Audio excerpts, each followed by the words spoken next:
Professor Bialis here. In this video we're going to be talking about section 7.3 where we introduce the idea of adding and subtracting rational expressions. We're going to keep it simple here, and then in 7.4 we are going to kind of open up the floodgates to any possible adding and subtracting problem that we could encounter. Okay, so just to keep it simple first, let's look at an example. Let's say we have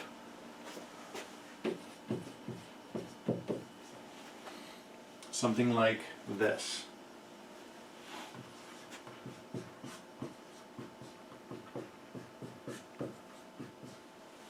Now remember, rational expressions are fractions. When we add fractions, we need a common denominator. Same thing here. We need a common denominator. Okay? The tricky part about fractions is keeping all these rules straight. The rules themselves are very simple. It's just knowing which rule applies at what time. Okay? Again, when we add these, we need these to be the same. After that, all we do is add across the top. When you're adding, those denominators almost act like labels. I got this many apples plus this many apples. Okay? So 8x plus x is 9x over 3y. It's as simple as that. However, why would I mark that one wrong? I would mark that wrong because it's not simplified. Always simplify your fractions. When we were multiplying, you could simplify first, then do the multiplication. We can't do that with addition, at least not all the time, okay? Because we need these to be the same. So now that this is worked out, yes, they have x and y different variables, but these can be still be simplified. So 9 divided by 3 is 3, 3 divided by 3 is 1. We got 3x over y, and we're good to go. Okay? So again, when we start mixing all these together at the end of this chapter, always think to yourself, number one, what am I doing? I'm adding, I'm multiplying, I'm dividing. And then think through the rules. If that means you need to make a note card and write the rules out, you write them out and you study them and you get them ingrained in your head. That's the important part. All the workings of this, the numerical and algebraic workings, that's going to be different from problem to problem. All that you can come to the table with is knowing the steps to carry out. Okay? Let's look at another one. Right here.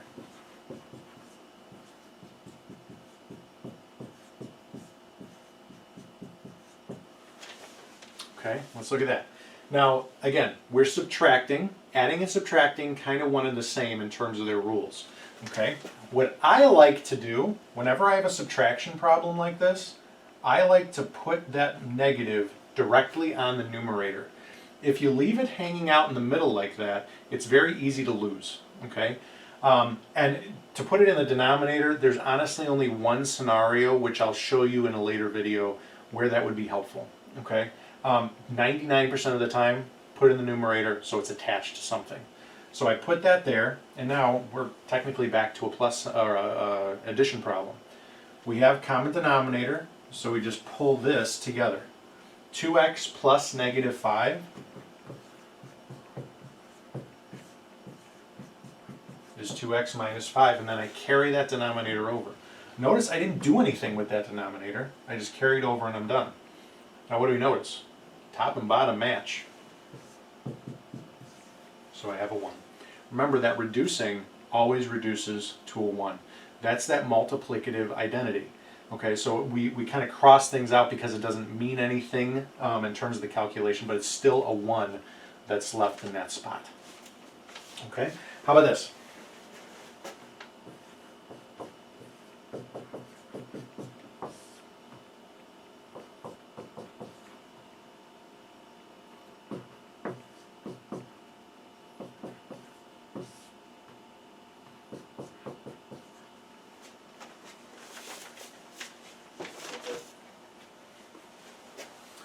Okay, so just like I was saying in the previous example, I like to attach this to something. So watch how I'm going to do that. Remember that negative can go on top or bottom, and then it could also be distributed over top or distributed over the bottom. I like to do this. Distribute it over that numerator. Okay, and now each term is as it should be. I'm adding. I have a common denominator. So all it comes down to is combining like terms. So I have a 2x squared, 5 minus 4 is a 1x, and then a negative 6. And I carry the x plus 2 down. Don't do anything with it. Now remember, after I combine those with the addition, I have to think to myself, can I reduce that? Okay, and I can, or at least attempt, to factor. Okay, so I've got a 2x squared, so 2x and x, and then I have a negative 6, so I'm going to have opposite signs. And then the 6, I would go with a 2 and a 3. Don't put the 2 there because there will be a GCF that I shouldn't have. So I'm going to go 3 and 2. Let's see if that works. I've got negative 4x plus 3x is a negative 1x. That's the right number, wrong sign though. Remember, if I ever get that situation, change, and we're good to go. Okay? Now, with that, I would then reduce, and I'm left with 2x minus 3. Simple as that. Okay? So, again, as you've seen in previous sections, really all this comes down to the bulk of the work is the factoring. That's really what it is. Okay? Now, what has been common with all of these? Okay? Every single one of them started with a common denominator right away. Okay? So we just add it across top and we're done. That's not always going to be the case. Okay? In the next section, we're going to look at examples where we don't have a common denominator and how we can work that out. What we're going to introduce in the second part of section 3 here is being able to identify what that common denominator should be. Okay, we're going to work with it in section 4, but right now we're just going to get the idea of how to identify what we should be aiming for. So let's look at how that plays out.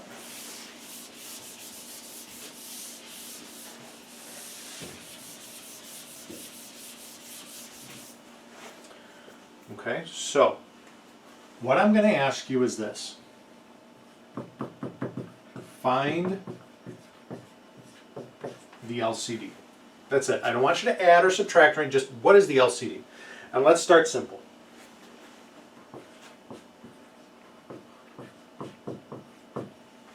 Let's say that. Okay?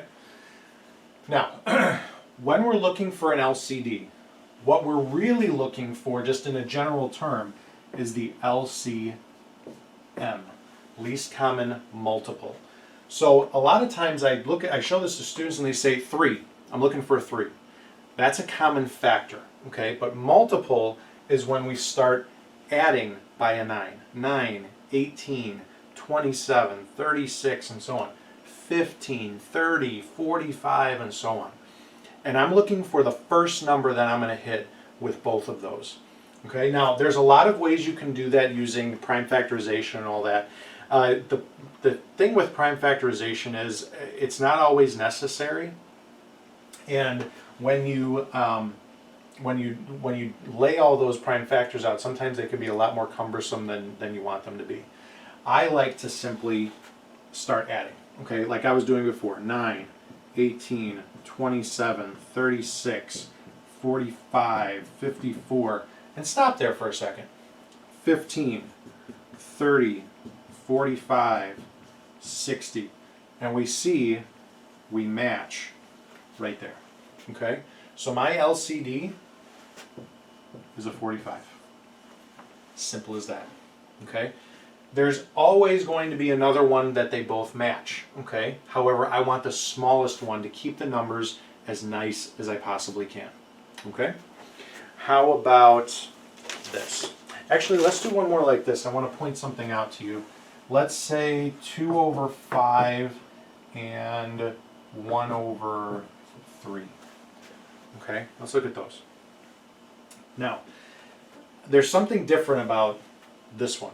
Okay, notice 9 and 15, they had a common factor of 3. Okay, 5 and 3 don't have a common factor other than 1.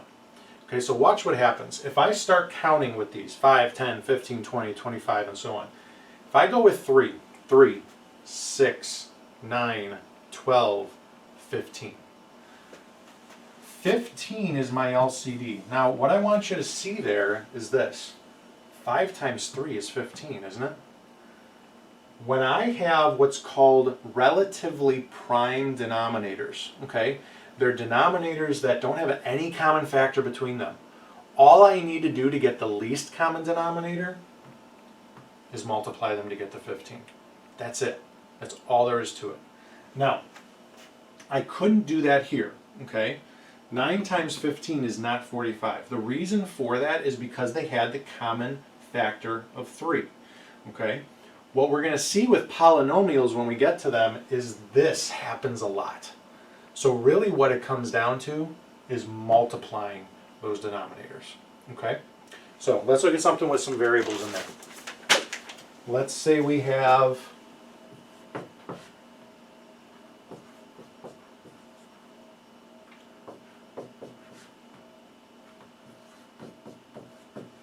that.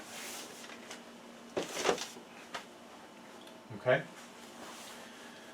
Now, whenever you have coefficients and variables, let's look at the coefficients first. I have a 6 and an 8. Now, if you want to deal with the factorizations and all that, you can, or you've got 6, 12, 18, 24, and if you can think in your head at the same time, 8, 16, 24, there's your match, okay? So we've got a 24 for the 6 and the 8, and then for the x's. Now let's think about this. We're talking about a multiple here. So what do we do with exponents when we are multiplying?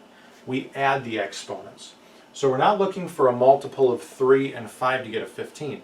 We're just looking at what number do I have to add up to in one or the other. Okay, so if I have 3 x's here, 5 x's here, all I need to do is throw 2 more x's into this one, and now they match. So really what you're looking for here is the highest exponent on that piece. Okay, so if they both have x's, x's are in the mix, but I want the highest exponent that there is. So in this case, it would be x to the 5th. Okay, again, the reason for that is because I have 5, I have 3, all I need to do is add 2 more. And again, I'm adding exponents when I'm multiplying. So this would be my LCD. Okay, let's look at another one.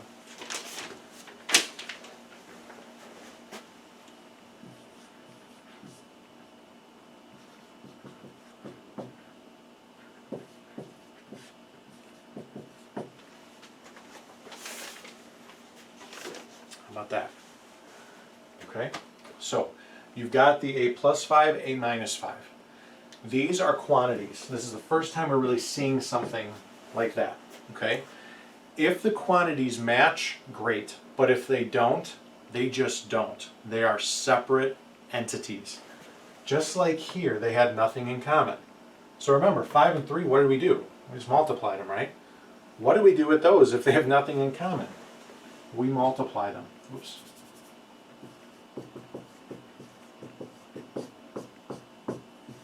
And there's your LCD. What I like to always think about when I'm doing that is I kind of list those quantities. What quantities do you have in the denominators? I have an a plus 5, I have an a minus 5. I list them next to each other. Now again, mathematically, I'm multiplying them. But really, for all practical purposes, I'm just listing them next to each other and I move on. Okay, so don't overthink quantities like that. What quantities do you have? I just bring them down, list them, and then it's going to be a product once I do that. Okay, so let's look at a few more.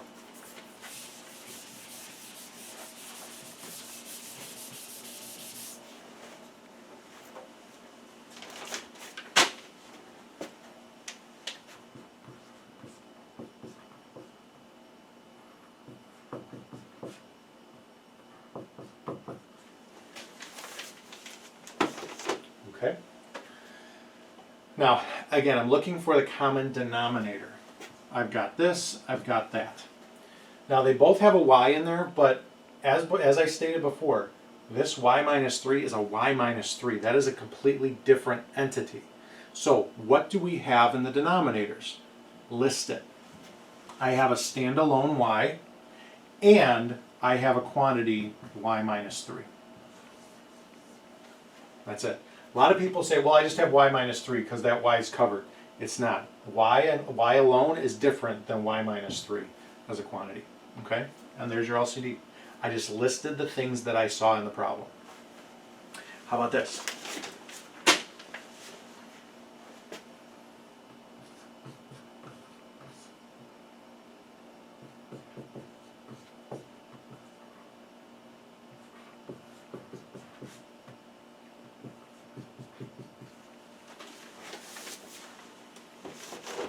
Okay.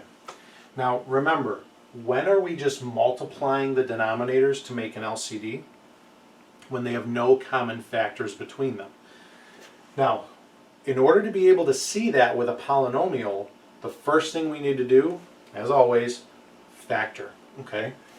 This is factored for us, but this is not. If I take that 3 out, let me just cross that off here. Notice now there is something in common. Once we do that, it turns back to list what you see. Okay, so first off, if you can, factor the denominators, then list what you see. So in the mix here, I like to start with my monomials or my constants, so I've got a 3. And then I see in the mix I have an x minus 4. Now, remember, when there's an exponent attached to it, which exponent do we take? We always take the biggest exponent there is. There's 2 here, and it's understood to be a 1 over here. So which one do we take? We take a 2. And there's your LCD. Okay, so again, factor first, see if there's anything in common. Once we factor it all out and lay it all out, we just say, what's there? What do we see? I see a 3, I see an x minus 4, and that's the highest exponent that's on it. There's nothing more to it than that. Don't overthink it. You are literally just listing the different things that are in the problem. Okay?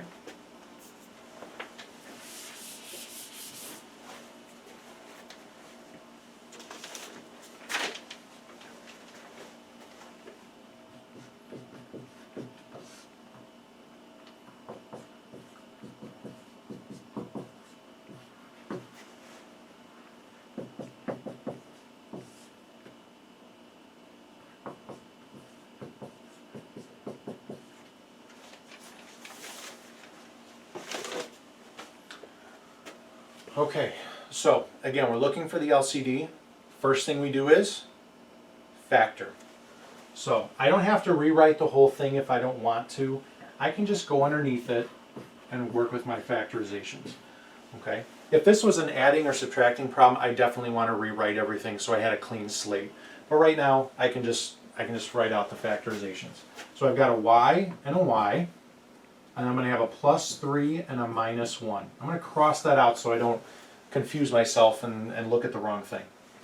Over here I've got y and y. I've got a negative 2 and a negative 1. Okay? And now, again, I just list what I have. I have a y plus 3. I have a y minus 1. I have a y minus 2. And now I have a y minus 1 again. Don't write it again. It's not needed. Okay? If I have a y minus 1 again, then remember, I always use the highest exponent that there is. Here's a 1, here's a 1, there we go. Okay? If they both have a y minus 1, why do I need to put another one in there for both of them? Just leave the 1 in there and we're good. And there's your LCD. Again, I listed. I see this, I see this, I see this. Already saw that. So I don't need to write it again. Okay? Okay, one more like this.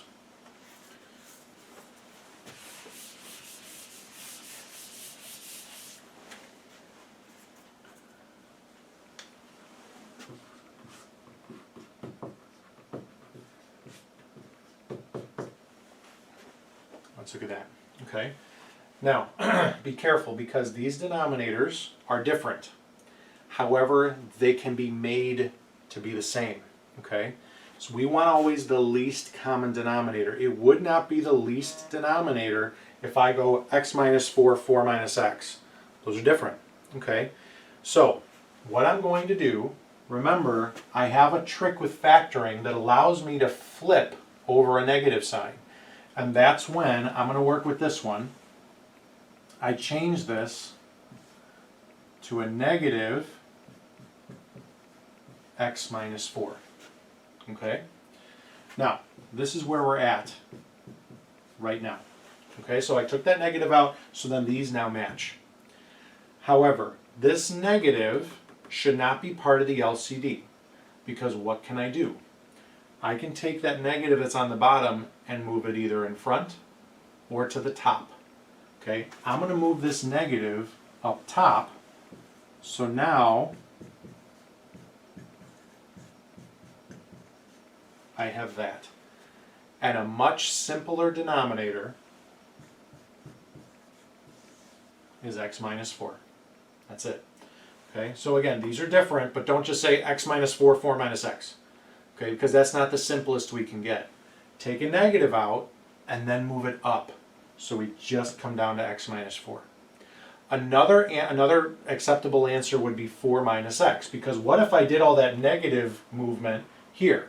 If I moved the negative out of here and pulled it up, I would have a 4 minus x matching. That's a perfectly fine answer as well. Most of the time, though, we want these written in descending order. Okay, but again, both of them will work.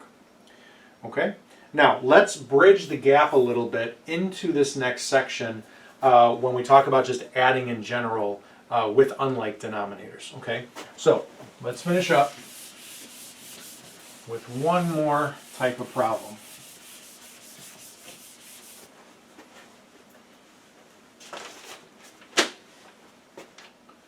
So the instruction is, write as an equivalent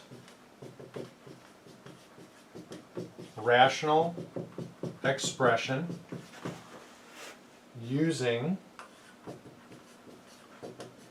the given denominator.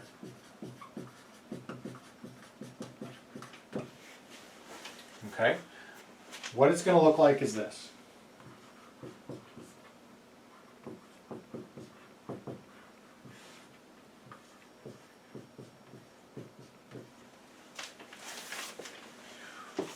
When we are adding with unlike denominators, we're going to have to decide what the LCD is. That's what we were talking about so far. And then we're going to have to make that denominator match. That's what this is trying to get us to start working through. So let's say we have a fraction like this, and we decide, I don't like that. I want to write it as this denominator here. Okay? Just to give you a kind of a simple comparison, let's say I have this. It's the same idea. I want to write 1/2 as a new fraction, equivalent, but new, with a denominator of 6. Okay? So, with this simple example, what would I do? If I want a 2 to become a 6, I multiply it by 3. But if I do that to the bottom, I do that to the top. 3 times 1 is 3. That would be my equivalent fraction. Okay? Same thing's going to happen here. Where this is coming from, don't worry about it. Okay? They're just giving, this is your target. What do I do to a 5 to make it a 20? I multiply by 4. I don't have an x squared here, so I need to throw that in. And I have 1y, but I need 2. So I need another y thrown in there. This multiplies to the 20x squared y squared. But if I multiply on the bottom, I need to multiply on the top. Okay? Now, why do we have that rule? What you do to the bottom, you do to the top. That rule is in place because what do I write? What did I just write? I wrote a 1, didn't I? It's a fancy way of writing it, but it's a 1 nonetheless. So if I have that 1 right there, I'm not changing the value. I'm changing how it looks, but not the value of it. Okay, so now I just multiply across the top to get 8x cubed y. Okay? Resist the temptation to reduce this. What we're actually trying to do is unreduce it so that we have a common piece with something else. Okay? So let's look at a couple more of these.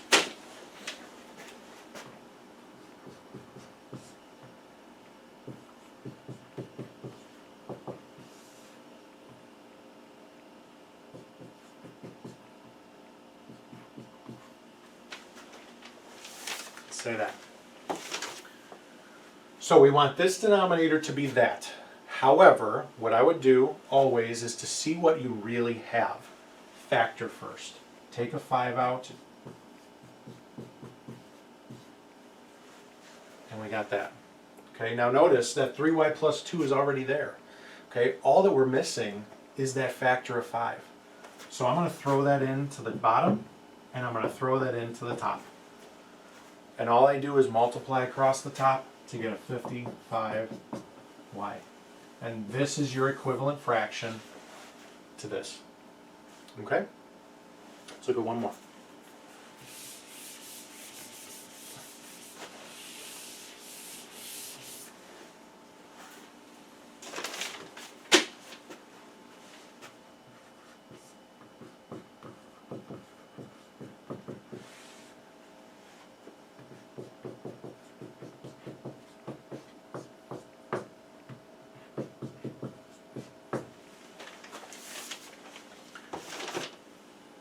Okay, now always factor first if you can.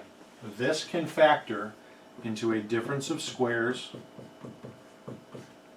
x plus 5, x minus 5. Okay? Now, that's no longer there. I'm looking at this. What am I missing? In that denominator, I'm missing the x minus 3. But if I put it in the bottom, I need to put it in the top. Once I put that in the top, I distribute over that to get a 3x minus 9. The reason why I want to distribute that is because this is going to be an intermediate step with addition and subtraction. Once I get denominators to match, I always want to combine like terms across the top. Well, I need those things distributed out in order to combine like terms. Okay, so typically we leave this factored and this gets distributed. Okay. So what we've done so far in this section, we talked about just adding, like normal adding, common denominator already there. Then we talked about how to decide what the LCD should be. And then how do we build a new fraction with a new denominator. Okay? All those things are going to kind of be combined in the next section when we just open up the floodgates for adding and subtracting any rational expressions. Okay? So as always, work hard. Let me know if you have any questions. And I'll see you next time.